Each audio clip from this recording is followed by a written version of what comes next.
హామీల పేరుతో కూటమి ప్రభుత్వం ప్రజలను మోసం చేసిందన్నారు మాజీ మంత్రి ఆదిమూలపు సురేష్. ప్రకాశం జిల్లా మర్రిగూడలో నిర్వహించిన బాబు షూరిటీ మోసం గ్యారంటీ అవగాహన కార్యక్రమంలో మాజీ మంత్రి పాల్గొన్నారు. హామీలపై ప్రశ్నిస్తే కూటమి ప్రభుత్వం కేసులు పెట్టి భయపెడుతుందన్నారు. పవిత్రమైన మేనిఫెస్టోని సీఎం చంద్రబాబు అపహాస్యం చేశారన్నారు.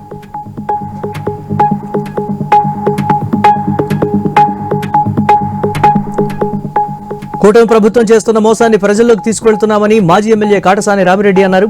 నంద్యాల జిల్లా అవుకు గ్రామంలో బాబు షూరిటీ మోసం గ్యారంటీ కార్యక్రమంలో కాటసాని పాల్గొన్నారు. ఈ ప్రభుత్వంలో రైతులు ఆత్మహత్యలు చేసుకునే పరిస్థితి నెలకొందని ఆరోపించారు.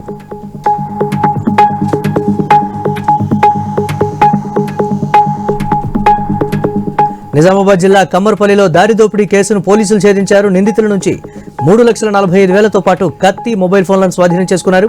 స్నేహితుడే మరో ఇద్దరితో కలిసి దోపిడీకి పాల్పడ్డాడని తేల్చారు పోలీసులు.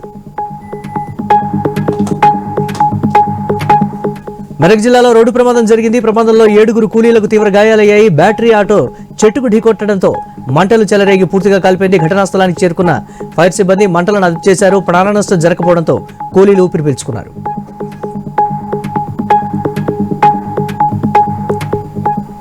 తిరుమల శ్రీవారిని పలువురు ప్రముఖులు దర్శించుకున్నారు. వీఐపీ బ్రేక్ సమయంలో మంత్రి నారాయణ, సంగీత దర్శకుడు మణిశర్మ, ఎంపీ శ్రీకాంత్ షిండేలు స్వామివారికి మొక్కులు చెల్లించారు.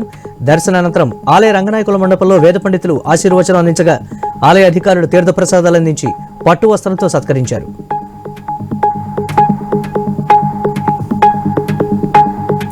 మేడ్చల్ జిల్లా ఘట్కేసర్లో పేకాట శిబిరంపై పోలీసులు దాడి చేశారు. ఓ ఫామ్ హౌస్ లో గేమింగ్ ఆడుతున్న వ్యక్తుల నుంచి 80,000 నగదుతో పాటు 7 సెల్ ఫోన్లు, ప్లేయింగ్ కార్డ్స్ స్వాధీనం చేసుకున్నారు.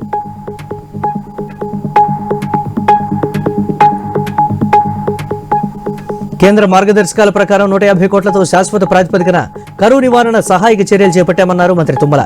వర్షాధార పంటలకు మహబూబ్ నగర్, నారాయణపేట, నాగర్ కర్నూలు జిల్లాలను ఎంపిక చేశామన్నారు.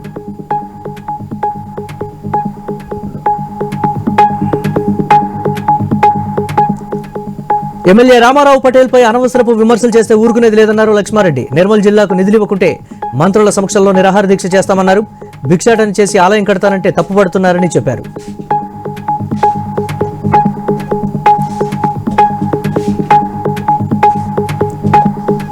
రైతులకు యూరియా పంపిణీ చేయాలని డిమాండ్ చేశారు మాజీ ఎమ్మెల్యే హరిప్రియ. భద్రాద్రి కొత్తగూడెం జిల్లా ఇల్లందు వ్యవసాయ మార్కెట్లో రైతులతో కలిసి నిరసన వ్యక్తం చేశారు. జిల్లాకు మంత్రులు ఉండి కూడా రైతులను ఆదుకోవడం లేదన్నారు. సీతారామ ప్రాజెక్టు నుంచి ఖమ్మంకు నీళ్లు తరలించకపోతున్నారని మండిపడ్డారు.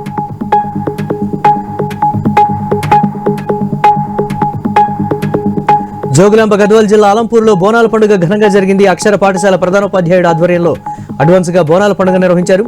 విద్యార్థులు పలు వేషధారణలతో బోనం ఎత్తారు.